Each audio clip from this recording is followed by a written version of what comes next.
The last couple of years have been a roller coaster ride in the property market, but there's some hope that 2023 will see a few less ups and downs. Looking ahead through 2023, there's 5 key trends that we've identified will impact our property market.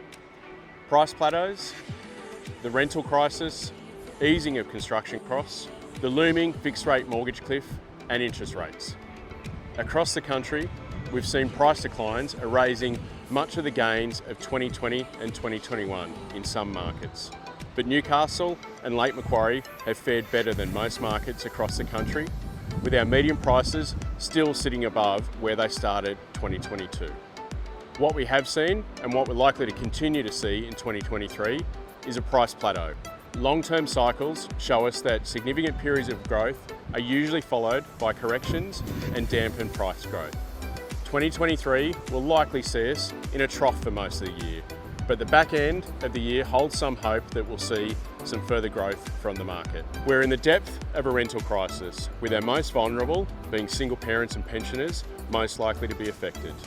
Rents across the country rose by more than 10% last year, and at the moment we have a rental vacancy rate sitting just above 1% nationally, making it almost impossible in some markets to find a rental property. The New South Wales State Government is bringing in some new laws to stamp out some of the predatory practices seen in rental markets, such as rent bidding. But the opening of our international borders is only going to place further strain on our rental market. We're seeing a huge influx of international students, as well as migrants, the majority of which rent for a significant period of time once they've arrived in our country.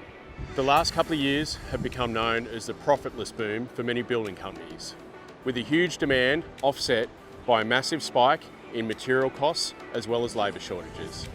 At its peak, we saw structural steel and timber increase by almost 45%. Residential construction costs grew by 10% over the last 12 months, a record for the period. But we're expecting to see some of those construction costs easing over the next 12 months, fueled by a decrease in demand, as well as the opening of our borders addressing some of the skilled labour shortages.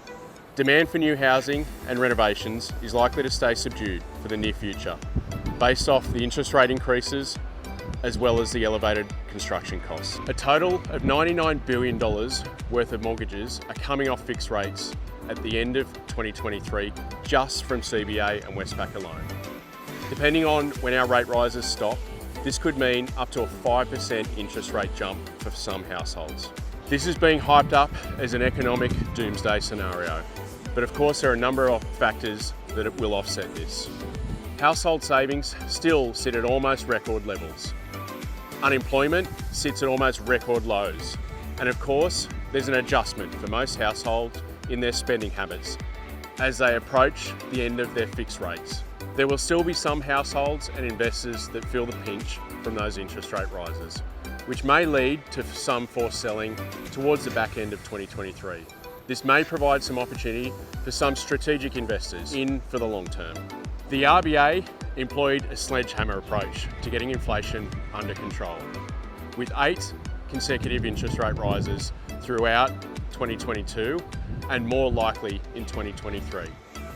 With the impact on the property market being significant.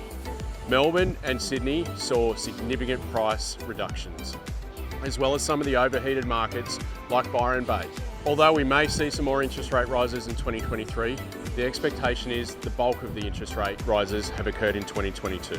Inflation rates are based on lagging data, meaning that the likelihood of the RBA oversteering is fairly high. And there's some economists already predicting that the back end of 2023 will see some rate rise reductions, which will be a welcome change for many households. If you have any questions or would like to discuss your property plans, feel free to reach out to me.